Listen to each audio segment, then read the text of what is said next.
Hello and welcome to the first episode of Supreme Commentator. I am StrangLove, your commentator for tonight. Thanks to A Delicate Balance for setting up the video. Here you can see the northern section of the map on Seton's Collection 8v8. I'm the green up to the top left of your screen right now. A Delicate Balance is in the centre, Matthias to the south, and Doc Neil in the centre closest to the enemy. The enemy are a Poison Sponge, Dart, Clooney the Scourge, and Alex Back. So Doc Neil already churning out assault bots to combat the southern aggressors. We split up into different roles for this. Doc Neil decided to take on the land, Matthias took on structure and general support, I took on an air role, even though I wasn't so great in that role as my post-match score was the lowest on our team. And A Delicate Balance decided to take on the sea. This is my base. I'm just building up a quick economy. Not quite as great at that as some other members of this battle.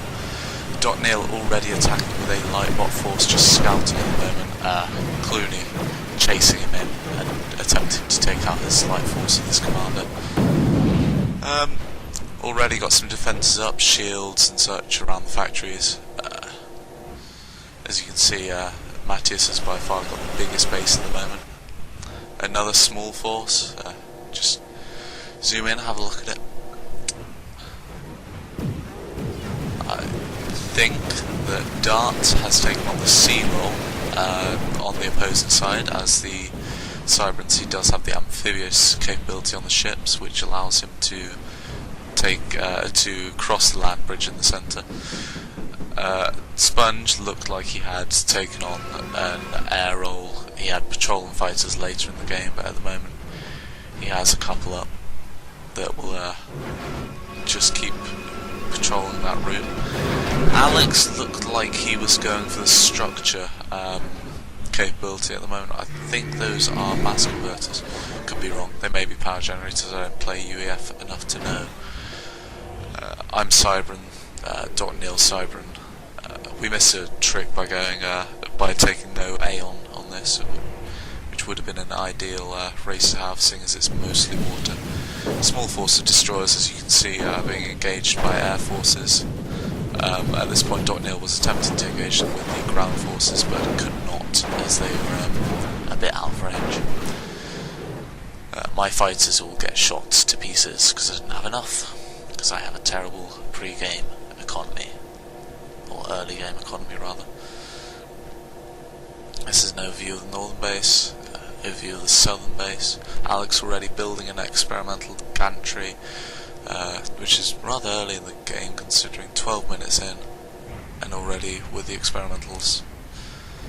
It's how we roll on RPS.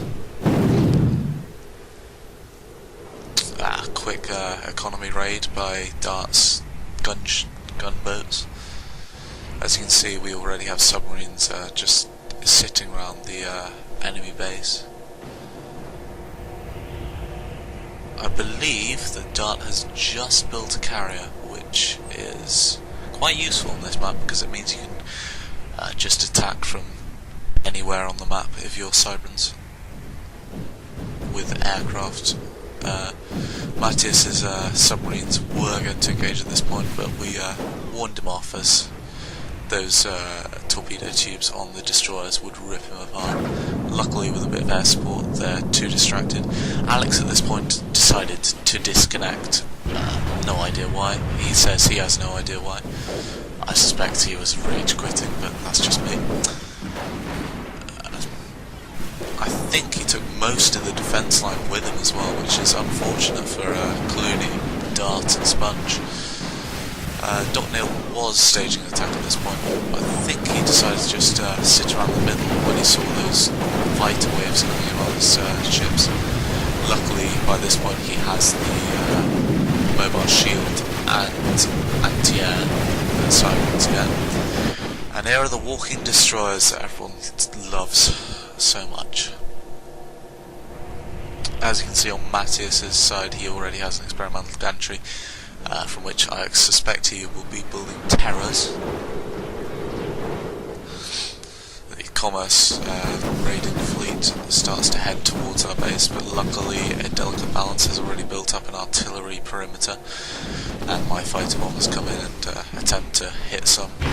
I sent them back up to base because I saw the enemy fighters coming in. At this point the submarines decide to engage, but unfortunately get shot to pieces straight off. And the mid-game base is looking pretty large, with the largest by far being Matthias. He just got that economy up so fast. Apparently he's never played multiplayer before. You wouldn't have thought it, seeing how he managed to build by far the most structures in the entire game. A quick assault by Doc Neil in the centre. I believe this is the point where Doc Neil was having extreme lag problems, so he sent his commander up to die in the top corner, so it wouldn't harm any of our buildings. As you can see, Matthias is already building thousands of disruptor stations, which are brilliant pieces of kit. His first two are already up. Those are game winners for us. They were what essentially allowed us to fight back this hordes of red and purple units. Not to mention the sea fleet that Dart had managed to ravel up. One battleship, several destroyers, built by 3 factories, I believe, 2 factories, which is the ideal number of factories if you want to keep costs low but production high. And that is a real sea of power generators. That just explains how he was able to keep so many quantum generators afloat at the same time. As you can see, they are really giving this proper battery fire. My base, by comparison, is tiny. I could not muster up the same kind of economical standpoint, because I just wasn't good at that.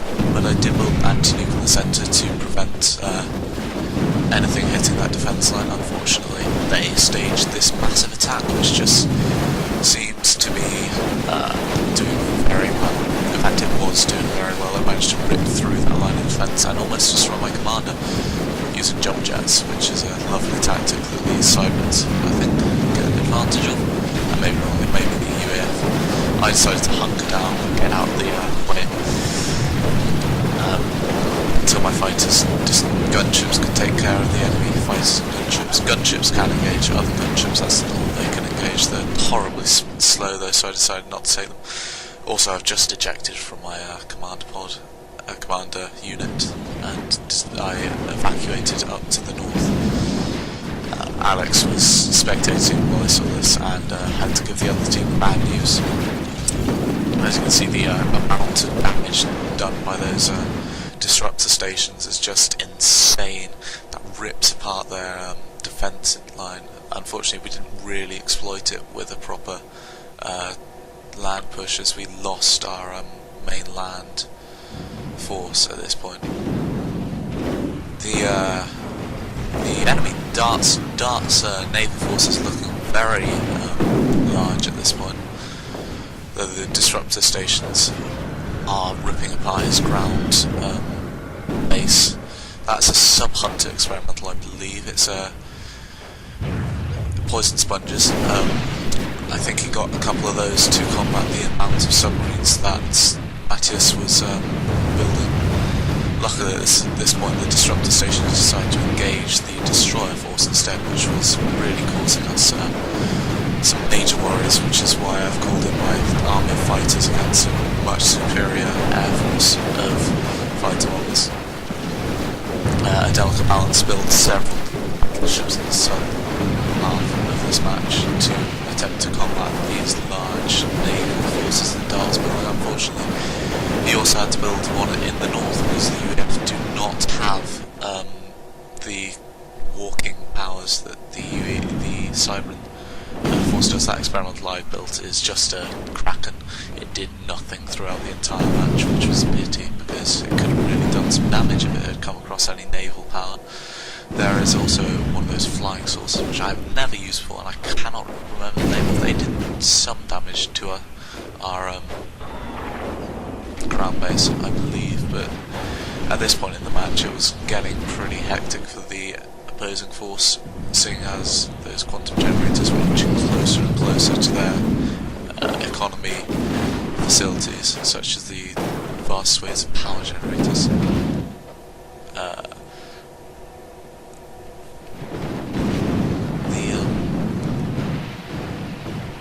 The space station down there just getting ripped apart by thousands of shells. And this is the battleship fleet which helped the engagement of enemy fighters and enemy ships in the southern and northern seas, but Kraken did nothing because it was over-expensive money. To be honest, you should expect more money. There is a nuke being shot down by an anti-nuke, one of the most tense bits in this game. Wasn't supposed to just decides to quit there, seeing as he's been ripped apart one time by quantum disruptors, and Clooney and Dark both get defeated. So thanks for watching, guys, and good night.